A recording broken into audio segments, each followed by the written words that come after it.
Hello lovelies, how are we? Dr. Lucy here. I'm a wee bit late. I'm really sorry. I was doing a coaching call that just went a little bit over time. But what is, I think, super fascinating is that when you're coaching, so coaching is really just helping somebody unpack what's going on for them, set some goals, and then maybe a little bit of accountability. But the thing that happens, hello Lee, gorgeous woman, the thing that happens is that everybody has the same problems. They are all the same stories. They are, hello Clara, how are you darling? They are all the very same issues. Hello Lucy. So I think the thing to remember is that you're not alone, okay? If you feel like a lot of people think, am I the only one who can't do this? Am I the only useless person that can't do it? And the answer is no, absolutely not. Because it is not, it's all about the stories in your head. Now, God, I'm just looking at myself in the thing. I look like the wreck of the Hesperus, whatever that is. But yeah, I'm looking a little like I've just stepped out of a cyclone. So let's go with that story. I'm cooking something super simple tonight, lovelies. But I thought what I'll do is I'll go through with you the reason why I love cooking good, simple food with the nutrients that come with it. So basically I'm cooking some lamb. I'm basically doing a warm lamb salad. I think that's what they used to be called. So I've got a beautiful lamb backstrap. I've actually got two because, you know, why would you do one when you can have two? So I just happened to I had to zip into the supermarket this morning. So I got some grass-fed. It's Cleavers. You know how much I love that brand. They do good meat. It is available in the supermarket, so it's easy if you can't get to a butcher, you know, if you work full time or whatever, or you can get it delivered, all that stuff. So it's called the Riverine. It's just a new brand because it's their lamb brand, but it's grass-fed, organic, blah blah. So I thought I'm just going to bake the lamb in the oven, like a little backstrap. So I'll just whip off this thing. And I thought I'm actually just going to put some of the Mingle all-purpose seasoning on it because do you know what I love? I love this gyros seasoning that you can get at some butchers. I don't exactly know what's in it. I suspect maybe a little bit of sugar. I'm not entirely sure. So basically, I'm just slapping on a bit of this meat in here. I'll get the other one. Trying not to get my fingers. Might have to go run off and wash my hands. And then I'm doing it with a bit of a fancy salad. So, you know, it's basically meat and salad. Like, it's not rocket science, but it will taste a lot better because meat and salad, it's like when you go meat and veg. Don't meat and veg sound boring? Oh, I'm just having meat and veg. Like, yeah, what?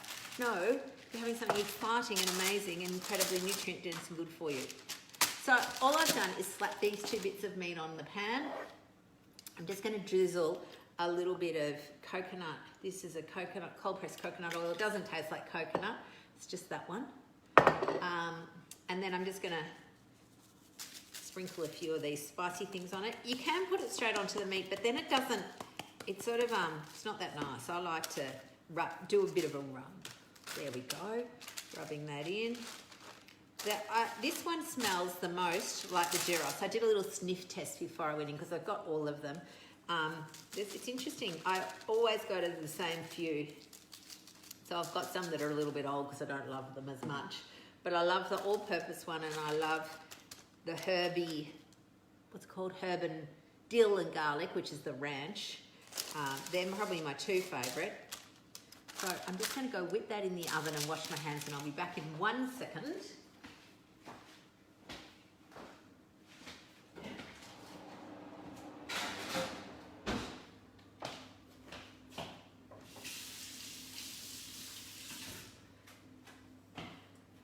You know what I love about wearing an apron is that you can just wipe your hands on it. Like, I'll wash them, now I just dry them here. Why would I get a tea towel out when I can just do this? So then I'm just gonna do a salad with it. And as I said, I'm gonna go through with you why I like these ingredients. So I have, of course, you can use whatever greens you like. I've just got a bit of baby spinach, it's my favorite. My family don't like rocket that much. It's a bit spicy for them, but this is pretty benign. And it seems to stack up pretty well. This one's pre-washed, even better for a working parent. So when you're busy, it doesn't have to take forever. So you can see, basically I banged some meat on a tray and stuck it in the oven. Not actually that hard. This is the hardest bit. I'm going to chop up my capsicum. So vegetables have lots of what we call phytonutrients, and the colours do make a difference. So if you can, try and have a few different colours. So obviously, and you know that, I always come on, I'm going, I'll have some red, I'll have some green. So the green's the capsicum, the green's the spinach, the red's the capsicum. And I'll often put in a few tomatoes and see what else I've got going on there.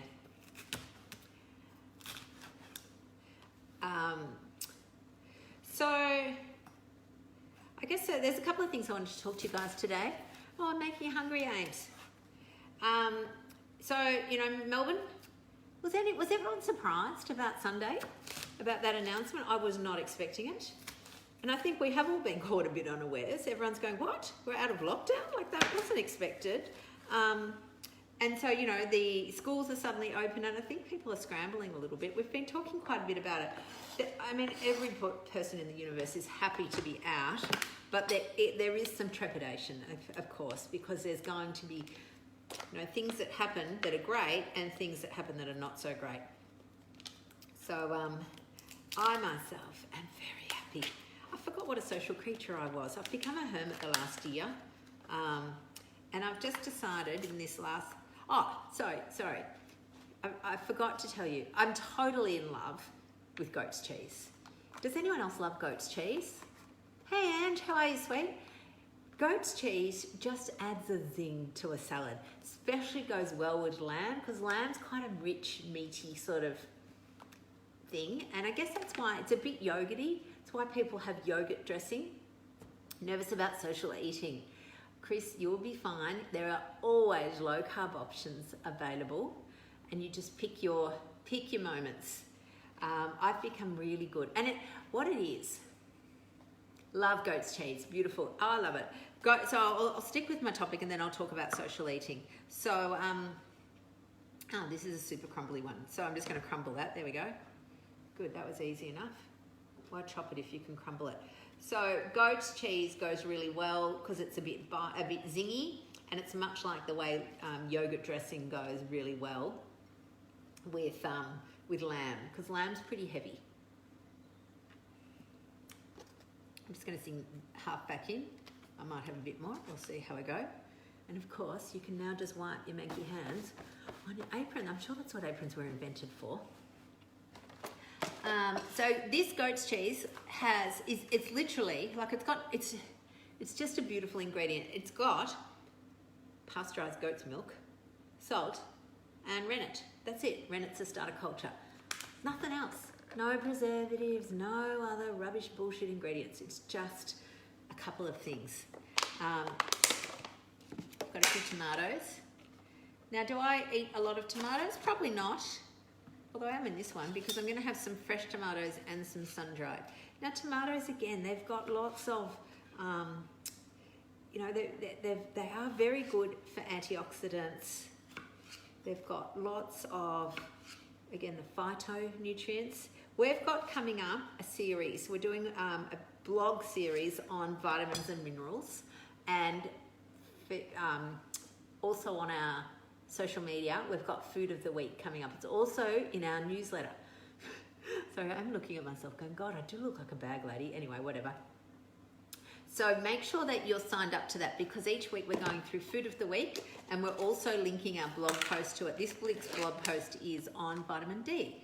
And the reason we're talking about vitamin D this week, now, remember my thing on the sun-dried? Dry as much oil off as you can. They are in canola oil. Now again, canola oil is not actually arsenic, so if you get a little bit in your food, it's not a disaster, but we just don't need to be adding more than necessary. I really wish they would just store them in olive oil, but you know, we would have to pay more. I'd happily pay more. Who else would happily pay more for sun-drieds that are stored in olive oil? Because then I could actually use this beautiful marinade stuff that they're all in. Instead, I just have to piff it out because it's canola oil. Can't see your hair. Oh, there you go, see? Oh, yeah, I know. Sorry. On Instagram, it goes long ways, and on Facebook, they want to do it sideways. It's just how it is. It's so annoying. So we've got some beautiful flavoured herby sun-dried tomatoes in there. And so I've basically got some veggies. So you know our formula, protein. So the protein is going to be the lamb. Pick a few veggies. So we've got the spinach, sun-dried tomatoes, fresh tomatoes, capsicum. Pick some fat. So there's a bit of fat in the cheese, and there's going to be some fat in this avocado. I'm not holding my breath though. I've had a couple of good avos. This one's not feeling good. You know when you wonder, it's a bit, I don't know if it's just too old. I feel like, you know when you, let's see. It's not too bad. It's not too bad. It's not perfect. I'll see what I can rescue. But I've had a couple of rippers. Next week, I'm sure I'll be making something with avocado because I accidentally ordered 3 kilos of avocados this week. They've had the not quite right bunch, which are perfectly right. So they're all going to ripen at the same time. So I'll probably be making avocado everything, but that's all right. I love them. So avocados are beautiful, lots of nutrients and good fats for us. Again, lambs are usually quite fatty, but this one's been trimmed, that back strap. It's a back strap. So I'll just fling that in there. Then, what else am I going to put in it? I'm going to put in a few, these macadamias, because, now, I know, remember I said to you I don't have macadamias in the house usually because I scoff them? Well, I bought some for tonight and I thought, so I'm not sure what I'll do with these. I'll give them to my husband because macadamias are not always my friend. They're my friend in that they're very, very nutritious, but they're not my friend in that I find it hard to regulate. That's the word that I like to use. Now, salad dressing. I've got this really nice macadamia oil that's infused with a bit of lemon myrtle. So I thought, well, that'll go nicely. So I'll have the zing of the goat's cheese married up with a bit of lemon myrtle olive oil, which will then just cut through the rich meatiness of the lamb backstrap when that comes out. And then what I'm going to do is I'm going to slice up the lamb and put it on the salad so then it's all a bit fancy. So, I mean, seriously, so what have we been going, 10 minutes? Now the lamb's not quite cooked, but that's okay because I've got some show and tell for you. That's the salad. Seriously, looks good, doesn't it? I mean, not that hard, looks really good. Lots of nutrition in there. Not much protein, apart from the goat's cheese. What have I got here? So the goat's cheese, I've put in 50 grams between the two of us. So 25 grams. So the goat's cheese has, there's only 4 grams of protein per serve. So 5 grams of fat, few, and less than 1 gram of carbs. So hardly any. Now, show and tell. You get avocados on the side in Tambourine. Of course you do, because you're in Queensland. Lucky duck. So I realise in Facebook you just get to see my mouth down. Show and tell. So most of you know we have a membership, and in each month of the membership we have a little challenge. So this month is called Gut-tober. So we've been talking a lot about gut health and improving things for gut health and how can we add stuff in to help our gut. So the first thing to remember is that you need to take the goat's cheese, Clara, it's from Woolies and it's La Bouchette. It's got a picture of a goat on it. Can you see that? A picture of a goat. And like I always do, I bought 3 because why would you buy 1 when you can buy 3? So now I've got goat's cheese ready for the next time. Goat's cheese goes beautifully with beetroot. And I don't eat beetroot. I used to eat beetroot all the time. When I was losing my 20 kilos, I didn't eat beetroot because it is quite high in carbs.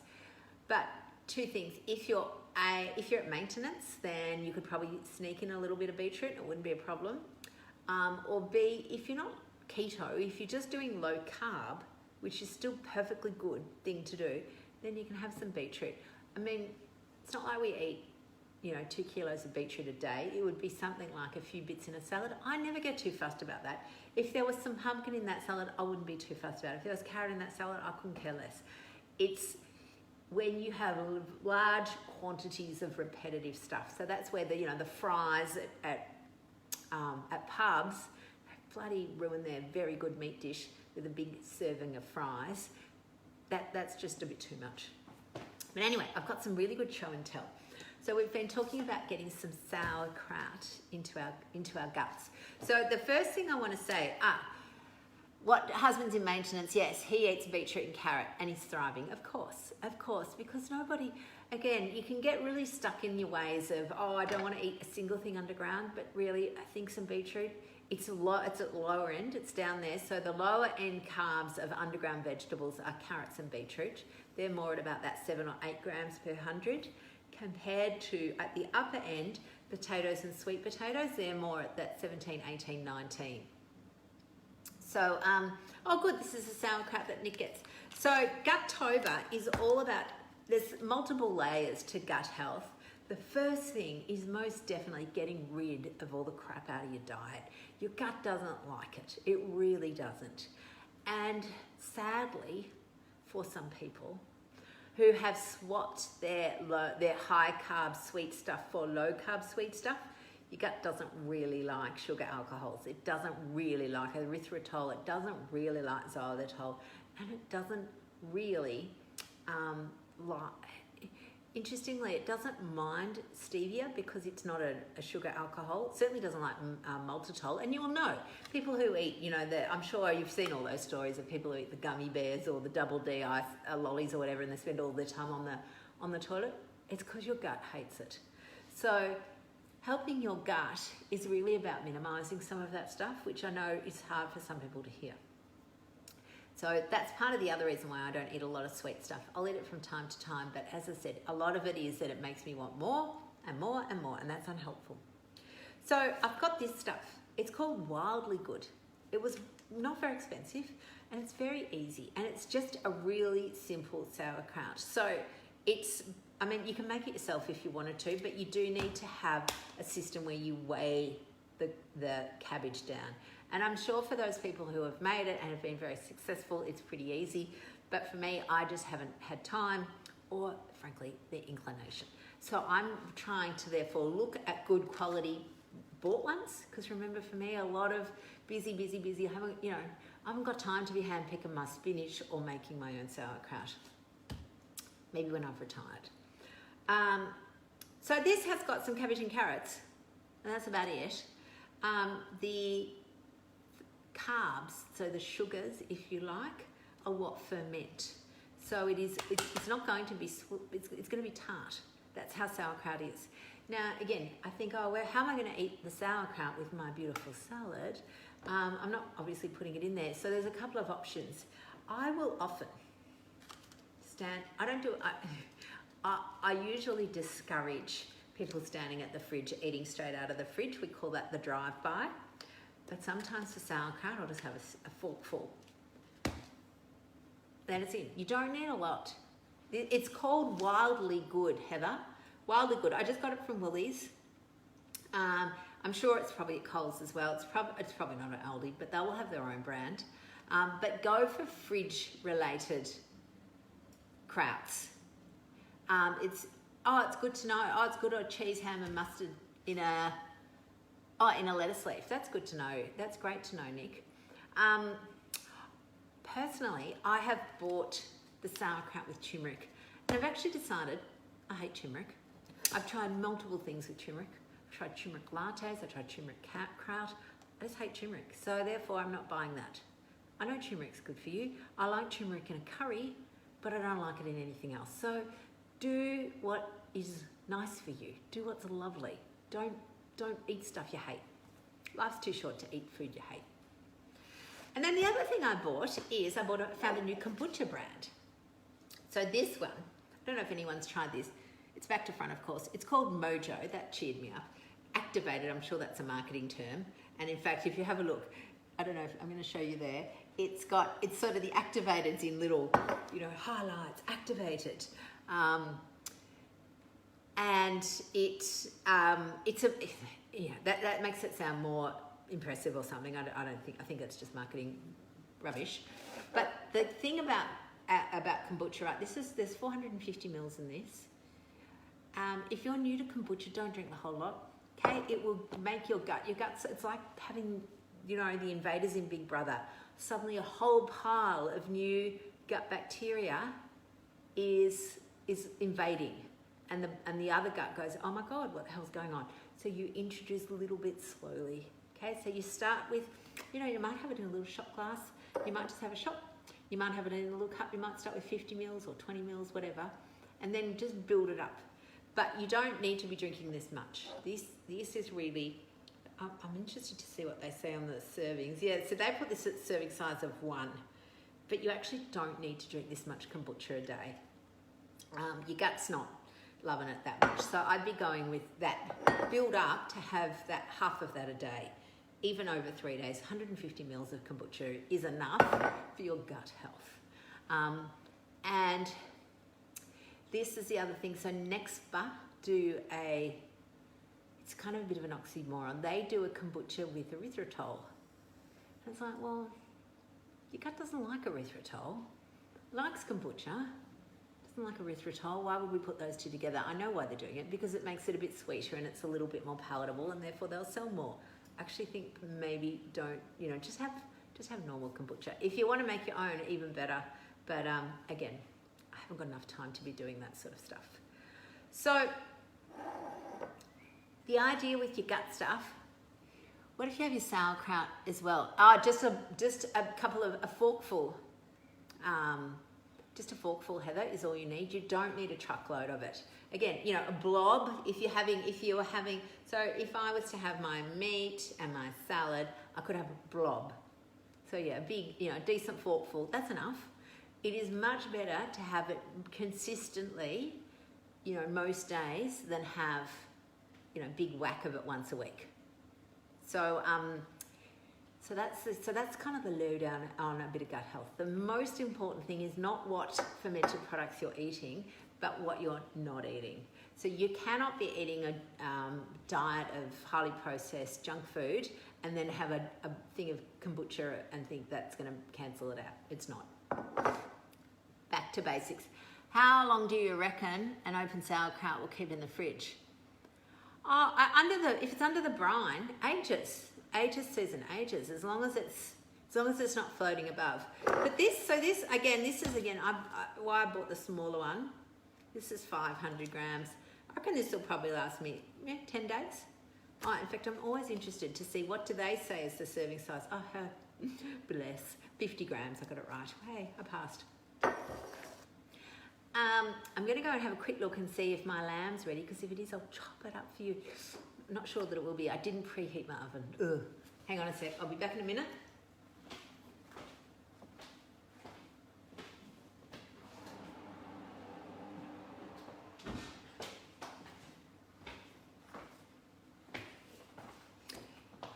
No. As much as I like it rare, it's a bit too rare. It's still probably a bit cold. But I would definitely chop it up and put it, and basically I'll show you a beautiful picture of it on our salad. And basically, barbecue weather's coming, folks. So I would love to know if in our Facebook group, are you all in our Facebook group? It's called Low Carb Real Food Community by Real Life Medicine. It's not very exciting, but that's it. What I would really love is for people to post some salad ideas coming up to summer, because that's my plan. I'm having barbecue. I love barbecue because my husband cooks them, yay. But I would like a few different ideas for salads as well. So if you, I've just been distracted by somebody's Instagram name called So Much Puns, and it's so SEO, which is obviously a pun, so very clever. So much puns, I'm waving at you. What I would really love is, if you head over to the Facebook group, please put a little link to a salad. If you've got a great one or something that you would have over summer, the more ideas, the better. I've got you know, I've been doing this cooking show for quite a while, and I need more ideas. Thank you, folks. Thank you, folks. All right, darlings, have a wonderful, wonderful week. Christine, before I go, re-entry eating. Okay, we're all talking about it. Our head can tell us it's going to be hard because suddenly I'm back eating with friends and family. I actually find really eating out is very easy. I have about 2 options to choose from. It's easy. I'll either get the steak, and remember, what people go is, oh, but I have steak at home. The going out for the food is not the treat. It's the fact that someone else is making it for you. Someone else comes and asks you, how are you, madam? They're making it for you. They're bringing the plate to you. They're clearing the plate away. That is the kind of event that I look forward to. I don't have to clean up the kitchen, nothing. The food may well be exactly what I cook at home, but I haven't had to cook it. So, started saying talk about vitamin D. Yeah, our this week is osteoporosis prevention, osteoporosis day tomorrow. So our podcast today is I'm interviewing Kate Gregorovic, who is a guru in aging. She's a medical doctor physician at Royal Melbourne and a geriatrician, but loves talking about women's strength training. All of you momentum women know all about strength training. So listen to that. Tomorrow's osteoporosis day. Thursday the blog's out with a big thing on vitamin D. But if you sign up to our newsletter, you get it early. And yes, re-entry eating. Just have a very clear idea on what you're doing beforehand. Don't try and wing it. Make sure that before you go out, if you can, look up the menu. If you're going to a pub or, steak's easy. I'll often get the steak, I'll often get the fish, and I always say no chips. I do not want a chip on my plate. I cannot sit there and look at chips all night. It's not worth it. Just tell them to piss off on the chips. I don't want them. And neither do you. All right, lovelies. I'll see you all soon. Have a wonderful, wonderful night. I'm back on in the morning anyway. See you then. Bye, darlings.